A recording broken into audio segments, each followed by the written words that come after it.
que Deus em Cristo continue abençoando, né, as nossas vidas. Livro do Apocalipse, capítulo 3, do verso 7 até o 13. Carta à igreja de Filadélfia. E ao anjo da igreja que está em Filadélfia, escreve isto. Diz o que é santo, o que é verdadeiro, o que tem a chave de Davi, o que abre ninguém fecha, e fecha ninguém abre. Eu sei as tuas obras, e eis que diante de ti pus uma porta aberta, e ninguém pode fechar. Tendo pouca força, guardaste a minha palavra, e não negaste o meu nome. Eis que eu farei aos da sinagoga de Satanás, aos que se dizem judeus e não são, mas mentem. Eis que eu farei que venham e adorem prostrados aos teus pés, e saibam que eu te amo. E como guardaste a palavra da minha paciência, também eu te guardarei da hora da tentação que há de vir sobre todo mundo, para tentar os que habitam na terra. E eis que eu venho sem demora. Guarda o que tem para que ninguém tome a tua coroa. Ao que vencer, eu farei coluna no templo do meu Deus, e dele nunca sairá. E escreverei sobre ele o nome do meu Deus, e o nome da cidade do meu Deus, e a nova Jerusalém, que desce do céu, do meu Deus, e também o meu novo nome. E quem tem ouvidos ouça o que o Espírito diz às igrejas. Livro do Apocalipse, capítulo 3, do verso 7 até o 13, carta à igreja de Filadélfia, né?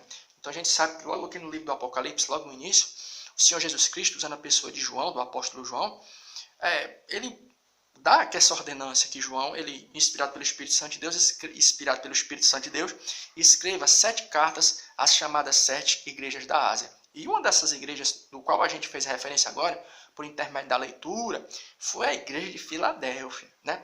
Em conformidade às circunstâncias nos forem favoráveis, a gente explana um versículo, depois explana outro, depois explana outro, assim por diante. E qual é a primeira coisa que a gente pode tirar logo do verso 7 aqui? É uma coisa concernente a uma pergunta que a gente vai fazer. Porque toda doutrina, todo ensinamento, toda resposta vai surgir de onde? De uma pergunta. E vai ser uma pergunta feita em cima de uma afirmação. É uma afirmação que é feita concernente à pessoa do Senhor Jesus Cristo. A maneira com que ele se dirige à igreja. Quando ele se refere a ele mesmo como sendo, isto diz o que é santo. Jesus se apresenta à igreja de Filadélfia como aquele que é santo. Aí é legal que quando a gente vai para a Bíblia, a gente vê que as Escrituras Sagradas nos dão a entender que também o cristão, a cristã também pode ser santo. Levando em consideração que fato? O fato de que a santidade da vida do cristão não quer dizer perfeição. Quer dizer apenas o quê? É uma pessoa que se separa, é uma pessoa que se consagra para o serviço do Senhor nosso Deus. Né? Uma pessoa que, tipo assim, ela é reservada para uma determinada obra. Né? Aí o que acontece? Jesus aqui vai se referir a ele mesmo como sendo aquele que é santo. Aí vai surgir uma pergunta em cima dessa referência. Que pergunta é essa? Qual a diferença entre a santidade de Deus e a do ser humano, que pode ser adquirida pelo ser humano? Qual é? É que a santidade de Deus, ela é uma santidade absoluta, plena, ou seja, livre de imperfeições. E a nossa santidade do ser humano qual é? É que por mais que o ser humano busque a Deus, mais que o ser humano, o cristão, a cristã, ele se consagra, ela se consagra, ainda assim essa santidade vai estar sujeita ao quê? A tropeços. Você pode cometer falhas, pode cometer gafes, dificuldades no decorrer desta caminhada. O que existe consolo nisso? Para mim, para a tua vida, qual é? É porque às vezes tem momento na nossa vida que a gente se cobra demais. O que é você se cobrar demais? Às vezes a pessoa estipula uma meta de santidade, assim, de até o final do ano, né, vai ser assim, vou ler muito Bíblia, vou orar e tal. Aí às vezes a pessoa comete um tropeço, comete uma falha. E pelo fato da pessoa se cobrar demais, às vezes tem pessoa que se frustra. Às vezes a pessoa é radical consigo mesmo e consiga mesma. Então o que é interessante nesse conceito da gente entender que existe uma diferença entre a nossa santidade e a de Deus? Qual é? É que a nossa santidade é uma santidade o quê? Que está sujeita a falhas e dificuldades. E quando a gente está de posse dessa informação, quando a gente comete um agafe, uma falha, o que é que acontece? Nós temos forças o quê? Para continuar. Por quê? Porque a gente sabe que a gente é falho. Né? Tem um hino do Armando Filho que diz assim, ó.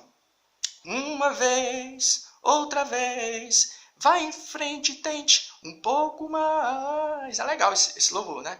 Quantas vezes tentaste então mudar o teu pensar, o teu modo de agir, né? E é interessante tomarmos isso para a nossa vida, por quê? Porque às vezes vai acontecer isso, às vezes existem cristãos e cristãs que se frustram consigo mesmo, né?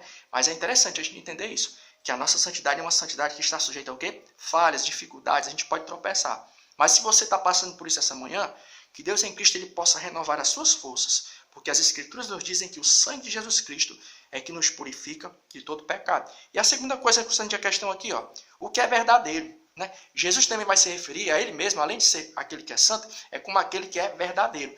Então, se Jesus Cristo é o verdadeiro, é porque existem o quê? Os falsos. Aqui vai entrar o quê? Uma visão escatológica das coisas. No capítulo 24 do Evangelho de Mateus, vou olhar aqui um negócio que é muito interessante, porque se Jesus disse que ele é verdadeiro, é porque existem o quê? Os falsos cristos. Capítulo 24 de Mateus, o verso... Vamos aqui que estamos com a Bíblia na mão. Que diz assim, ó. O verso 4 do capítulo 24 de Mateus. E Jesus respondendo disse-lhes, acautelai-vos que ninguém vos engane, porque muitos virão em meu nome dizendo, eu sou o Cristo, e enganarão a muitos. O verso 11 do capítulo 24 de Mateus. E surgirão muitos falsos cristos e muitos enganarão, e falsos profetas, e enganarão a muitos. Aí vai ficar uma pergunta. Se Deus está no controle de tudo, por que Deus ele permite o quê? O surgimento de falsos profetas e falsos cristos. Sabe para quê? É para que a nossa fé ela venha a ser o quê? Provada. Porque quando essas coisas acontecem, né, a nossa fé ela também é provada, a nossa firmeza. Né? Porque uma das coisas que acontece quando um falso profeta, um falso Cristo se levanta, é que a fé do cristão ela vai ser provada. Ver se o cristão realmente está por dentro daquilo que as Escrituras dizem. Porque a gente entende o seguinte, que falso profeta e falso Cristo só vai ter vez aonde? Onde o verdadeiro conhecimento da palavra, ela não predomina. E também o cristão, ele vai provar a sua firmeza. Né? Porque quando essas coisas acontecem, quando o cristão está com seus pés firmes na rocha, não é qualquer coisa que vai tirar o cristão da presença do Senhor nosso Deus, não. Então, por que é que se Deus está no controle de tudo, ele permite que se levantem falsos cristos e falsos profetas? É para que a nossa fé ela venha aqui a ser provada. E a terceira coisa aqui do capítulo 3 do livro do Apocalipse, carta à igreja de Filadélfia. Estamos com a Bíblia aqui na mão e está folheando. Né? Do verso 7, aqui ele vai dizer assim, aquele que tem a chave de Davi e que abre ninguém fecha, e fecha ninguém abre. O que quer dizer isso aqui? Jesus se referindo como aquele que tem a chave de Davi? A gente tem que ir lá para Isaías, capítulo 22, o verso 22.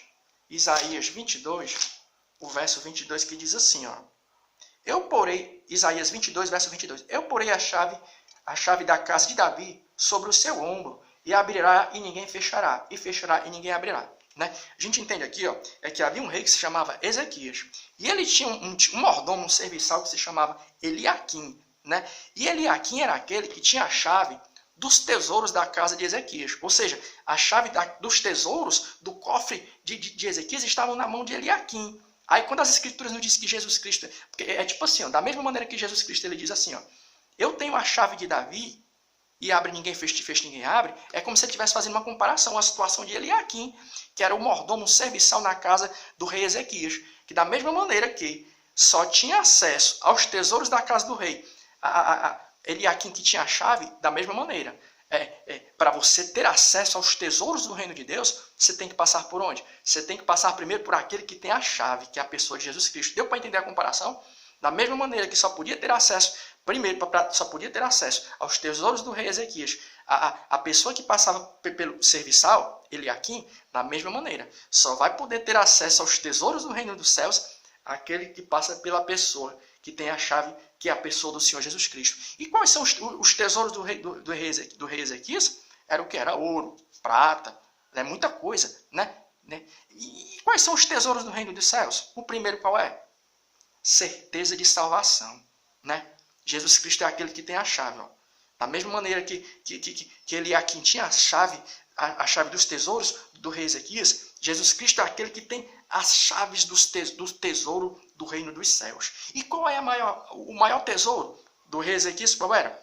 Prata, ouro, bronze, com certeza pedras preciosas. E os tesouros do reino dos céus qual é? Muitos, conhecimento, né? Muitas coisas, milagres. Mas qual é o maior tesouro? Qual é? Certeza de salvação. Talvez essa manhã você possa estar olhando para um lado e para o outro e pensando assim, poxa, eu não tenho uma bênção para contar. Você tem sim, sabe qual é? Você tem o maior tesouro do mundo dentro do teu coração, sabe qual é? O primeiro é o conhecimento da palavra, o segundo sabe qual é?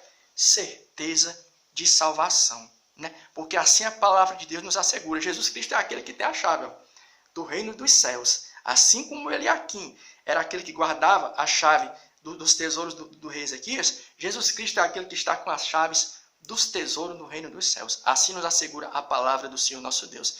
E que Deus em Cristo continue abençoando as nossas vidas em o nome de Jesus Cristo. Amém.